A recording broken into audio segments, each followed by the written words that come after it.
حضرت سیدنا محمد بن ادریس شافعی رحمۃ اللہ تعالی علیہ فرماتے ہیں، میں نے مکہ مکرمہ میں ایک نصرانی کو طواف کرتے ہوئے دیکھا جو اسقف کے نام سے مشہور تھا۔ میں نے پوچھا، کس چیز نے تمہیں اپنے آبا و اجداد کے دین سے منحرف کیا؟ اس نے کہا، میں نے اس سے بہتر چیز اختیار کی۔ تو اس نے اپنا واقعہ بیان کیا۔ میں سمندر میں ایک کشتی پر سوار تھا۔ تھوڑی دور پہنچنے کے بعد کشتی ٹوٹ گئی۔ میں اس کے ایک تختے پر لٹک گیا۔ سمندر کی موجیں مجھے دھکیلتی رہی یہاں تک کہ کسی جزیرے میں ڈال دیا۔ اس میں کثیر درخت تھے جن کے پھل شہد سے زیادہ میٹھے اور مکھن سے زیادہ نرم تھے۔ ایک صاف و شفاف نہر تھی۔ میں نے اس پر اللہ عز و جل کا شکر ادا کیا اور کہا، اب میں یہ پھل کھاؤں گا اور نہر سے پانی پیوں گا جب تک کہ کوئی راستہ نہیں ملتا۔ جب رات ہوئی تو میں جانوروں کے خوف سے درخت پر چڑھ کر کسی ٹہنی پر سو گیا۔ رات کا کچھ حصہ گزرنے کے بعد میں نے سطح آب پر ایک جانور کو بزبان فصیح تسبیح کرتے ہوئے دیکھا، جس کا مفہوم کچھ یوں ہے: اللہ عز و جل و جبار کے سوا کوئی معبود نہیں، محمد صلی اللہ علیہ وسلم اللہ عز و جل کے رسول اور چنے ہوئے نبی ہیں۔ ابو بکر ان کے غار کے رفیق ہیں۔ عمر فاروق شہروں کو فتح کرنے والے، عثمان گھر میں شہید، اور علی کفار پر اللہ عز و جل کی تلوار ہیں۔ ان سے بغض رکھنے والوں پر عزیز و جبار کی لعنت ہو۔ اس کا ٹھکانہ جہنم ہے اور وہ بہت ہی برا ٹھکانہ ہے۔ وہ جانور یہی کلمات بار بار دہراتا رہا۔ طلوع فجر کے بعد اس نے پھر چند کلمات کہے جن کا مفہوم کچھ اس طرح ہے: اللہ عز و جل کے سوا کوئی معبود نہیں، جس کا وعدہ و وعید سچے ہیں، اور محمد صلی اللہ علیہ وسلم اللہ عز و جل کے رسول ہیں، ہدایت دینے والے اور رہنمائی فرمانے والے۔ ابو بکر کو صحیح رائے کی توفیق دی گئی۔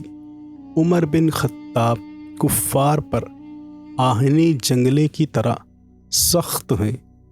عثمان فضیلت والے شہید ہیں، اور علی بن ابی طالب زبردست قوت والے ہیں۔ ان سے بغض رکھنے والوں پر رب تبارک و تعالیٰ کی لعنت ہو۔ جب وہ جانور خشکی پر پہنچا تو میں نے دیکھا کہ اس کا سر شتر مرغ جیسا، چہرہ انسان جیسا، ٹانگیں اونٹ کی ٹانگوں کی طرح، اور دم مچھلی کی دم جیسی ہے۔ میں ہلاکت کے خوف سے بھاگنے ہی والا تھا کہ اس نے مجھے دیکھ کر کہا، رک جاؤ ورنہ ہلاک ہو جاؤ گے۔ میرے رکنے کے بعد اس نے مجھ سے میرے دین کے متعلق دریافت کیا، تو میں نے جواب دیا، نصرانیت، یعنی میں نصرانی ہوں۔ اس نے کہا، اے نقصان اٹھانے والے، بربادی ہے تیرے لیے، دین اسلام اختیار کر لے کہ تو مومنین جنات کی قوم میں پہنچ چکا ہے۔ اس سے سوائے مسلمان کے کوئی نجات نہیں پا سکتا۔ میں نے پوچھا، اسلام کیسے لاؤں؟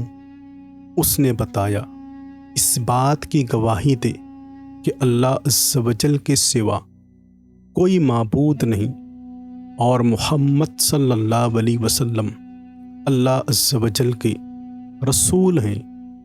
چنانچہ میں کلمہ شہادت پڑھ کر مسلمان ہو گیا۔ پھر اس نے کہا، تیرا اسلام کامل تب ہوگا جب تو خلفائے اربعہ سے راضی رہے۔ میں نے کہا، تمہیں یہ بات کیسے معلوم ہوئی؟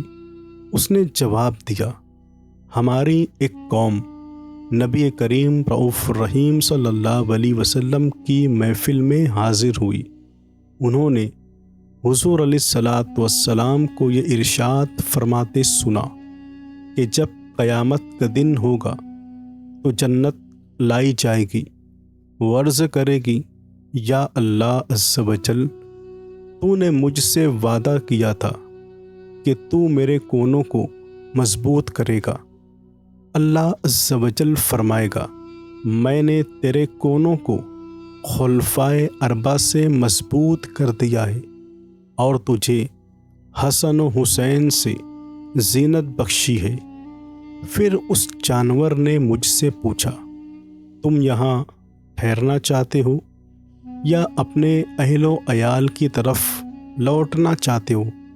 میں نے کہا، اپنے گھر والوں کی طرف لوٹنا چاہتا ہوں۔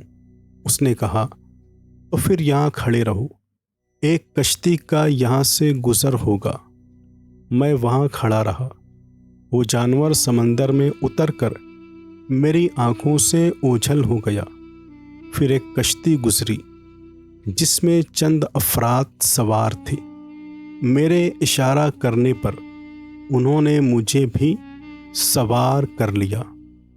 اس کشتی میں 12 نصرانی تھے۔ جب میں نے ان کو اپنا واقعہ بتایا تو سب کے سب دائرہ اسلام میں داخل ہو گئے۔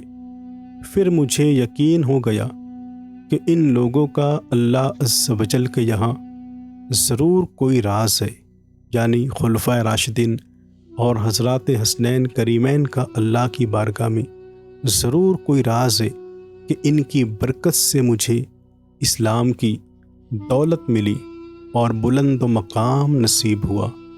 دوستوں، اسی طرح کے واقعات سننے کے لیے ہمارے چینل کو ضرور سبسکرائب کریں، ویڈیو کو لائک کریں اور کمنٹ کر کے اپنی رائے ضرور بتائیں۔